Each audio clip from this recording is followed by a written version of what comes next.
बावहरग्रोनाय थाबाय लोगोफोर ओमफ्राय एडभान्स हेपि निउ इयारनि थाखायबो नोंथांमोन साफ्रोमखौबो खुलुमनाय जासिबाय।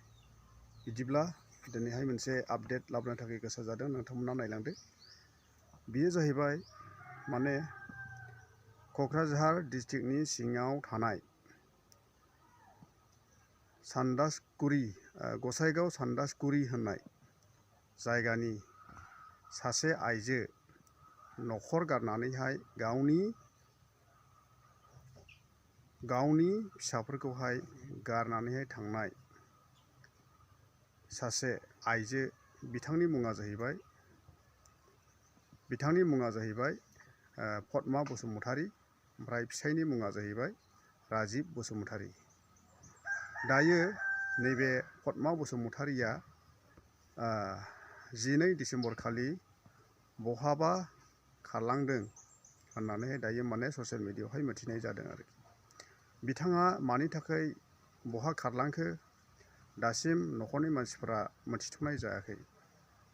मानि थाखाय खारलांदों, मा जाहोन लानानैहाय खारलांदों पद्मा बसुमतारीया, बेनिखायनो न'खरनि मानसिफ्रा खावलायदों जे माने गोख्रैनो फैफिनोब्ला मोजां जागोन होननानै आसा खालामदों। राजिब बसुमतारीया गोख्रैनो माने न'खरखौहाय अनसायनानैहाय फैफिनगोन होननानैहाय, गावनि फिसाफोरखौहाय अनसायनानैहाय फैफिनगोन होननानैहाय आसा मिजिं खालामनानैहाय दङ। बेनिखायनो खावलायदों पद्मा बसुमतारी, नोंथाङा नोंथांनि गथ'फोरखौ अननानैहाय गोख्रैनो फैफिनदो, ओमफ्राय राजिब बसुमतारीजों संसारखौ जाफैफिनदो। बेबायदि माने न'खरखौ गारनानै थांनो नाङा संसार जाफुनाय मानसि, ओमफ्राय गथ' गथायफोरखौहाय गारनानैहाय मालाबाबो बेफोरबायदि माने लाइफफोरखौ माने गथ'फोरनि लाइफफोरखौ बरबाद खालामनानैहाय थांनो नाङा। नोंथाङा गोख्रैनो फैफिन, नङाबा उनफ्रावहाय माने हमजायोबा जोबोद बेफोरबायदि माने प्रब्लेमफोर सफैनो हागौ, असनमानफोर जानो हागौ। बेनिखायनो माने बहाबा गावनि जाथिफोरनावहाय थाखोमानानैहाय दंहैयोब्ला अननानैहाय गोख्रैनो फैफिन, नङाबा उनावहाय माने सोरजोंबाफोर नुसनबायोब्ला आरो मोनथियोब्ला हमनानैहाय दोननो मोनोब्ला नोंथाङा असनमान जागोन। बेखौनो खावलायनाय थाबाय। हामबायसै। बिदिबा बे भिडिअखौ जोबजासिम नायनानै लोगोफोर, ओमफ्राय साबस्क्राइब खालामना होदो, ओमफ्राय लाइक शेयार खालामना होदो। Thank you. खारलायबाय। सावगारियाव नुनाय सानै गथ'नि बिमा सासे आइजोआ खारखोमानानै दं।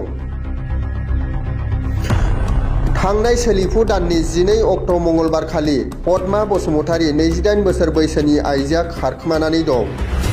गसाइगाव महकुमानि सिङाव थानाय सामदासगुरि गामिनि थागिबि राजिब बसुमतारी, बिथांनि अनसुलि बिसि पद्मा बसुमतारीया सोलिफु दाननि 12 अक्ट' एबा मंगलबार सानखालि बेलासे समाव न'आव रावबो गैयै खाबु लानानै फिसायजों लोगोसे गावनि 6 बोसोर आरो 10 बोसोर बैसोनि उन्दै खुदिया सानैखौ गारनानै खारखोमानानै थाङो। गामिनि रायजो राजाफोरजों लोगोसे फिसाया नागिरब्लाबो दासिमबो मोननो हायाखै पद्मा बसुमतारीखौ।